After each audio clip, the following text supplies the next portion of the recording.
L'édito de Laurent Tessier. Bonjour Laurent. Bonjour Alexandre, bonjour Marion, bonjour à tous. Rédacteur en chef de l'émission Pascal Pro et vous sur Europe 1 entre 11h et 13h. Devant nous, le week-end de Pâques. Laurent qui vous a visiblement inspiré. Alexandre, j'adore le week-end de Pâques. C'est l'un des week-ends les plus importants de l'année. Les 3 zones sont en vacances scolaires. Toute la France est en vacances ce soir. Toutes. Et avant la chasse aux œufs en chocolat, vous devrez échapper aux embouteillages pour ceux qui partent et seront sur Attention la route sur les tout routes, à l'heure. Oui, il va falloir être prudent. La journée est classée rouge dans le sens des départs. Joie, bonheur en perspective. Ah là là. Voilà. C'est vous ça. C'est vous le bruit de votre voiture. Courage à vous les jeunes parents. Vous devrez résister aux 47 diffusions de la Reine des Neiges dans la voiture pour faire passer le temps aux enfants et éviter le plus possible la phrase terrifiante « On arrive quand ?» Courage à vous les familles, vous serez nombreuses dans les gares, dans les trains pour retrouver vos proches. N'oubliez pas les cahiers pour colorier pour les petits, quelques jeux et surtout restez zen, pensez au week-end de 3 jours. J'adore le week-end de Pâques car ça sent le coup d'envoi de la saison aussi dans de nombreux campings en France. J'étais en ligne hier avec Nicolas Daillot, le président de la Fédération nationale de l'hôtellerie de plein air. Le week-end était très important. Il est important pour les campings puisqu'il permet de se lancer, ça permet de vérifier que le camping est prêt, que les équipements sont opérationnels. Cette année en particulier, c'est important parce que le week-end de Pâques est plutôt bien positionné dans le calendrier puisqu'il est en plein milieu du mois d'avril, ce qui permet aux familles, aux amis de se retrouver.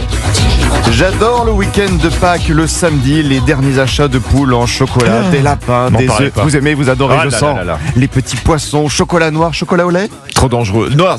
Ah, chocolat noir. Vous avez raison, des surprises pour les enfants. On vérifie sa petite liste. Alors les grands-parents, c'est bon. Les neveux et nièces, c'est bon. On se fait plaisir. On commence à déguster avant, ni vu ni connu. Maman disait toujours, la vie c'est comme une boîte de chocolat.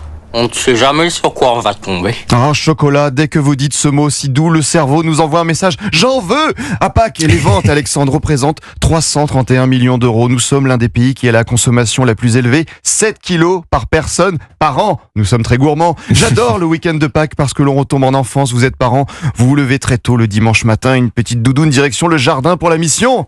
Oh! Discrétion totale pour cacher tous les chocolats derrière le rosier sous un pot de fleurs. Alors petit conseil, comptez bien ce que vous cachez pour ne pas en retrouver 3 semaines plus tard dans un sale état. Véritable expérience. Les grands-parents cachent aussi les chocolats dans les jardins ou dans les appartements ou dans les salons s'il pleut et c'est bien parti. Vous voyez l'émerveillement des enfants qui au réveil dans la journée intenable sont prêts à démarrer la chasse avec leur panier. Les cloches sont passées comme disait ma mère. Et ça court dans tous les sens. Qui trouvera le plus de chocolat? Ah, Alexandre, j'adore le week-end de Pâques. On se retrouve en famille le dimanche devant un bon repas, gigot d'agneau forcément, des heures à table. C'est un week-end qui mélange convivialité, foi. Pour tous les chrétiens, c'est la fête la plus importante. Un week-end qui célébrera la résurrection. Aujourd'hui, nous sommes le vendredi saint qui marque le jour de la crucifixion et la mort de Jésus. Le père Pierre Amar, prêtre dans les Yvelines, était avec nous hier sur Europe 1. Les chrétiens vont célébrer l'offrande de Jésus sur la croix. C'est un jour d'une grande gravité. On va vivre le chemin de croix dans les églises, on va vivre le chemin de croix dans les rues. Et puis tout ça va nous conduire à la joie de Pâques parce que évidemment la mort de Jésus n'est pas la fin de tout. On peut la célébrer parce qu'on sait que c'est pas la fin de l'histoire. La fin de l'histoire, c'est dimanche qui vient. Dimanche de Pâques. Un week-end qui marquera les 18 000 personnes qui vont être baptisées, plus 45% de baptêmes d'adultes par rapport à l'an dernier à Pâques, plus 33% de baptêmes d'adolescents. Pâques, c'est un mélange de foi, de traditions populaires, de convivialité, de moments en famille. Et c'est pour ça que ces 3 jours nous marquent tant.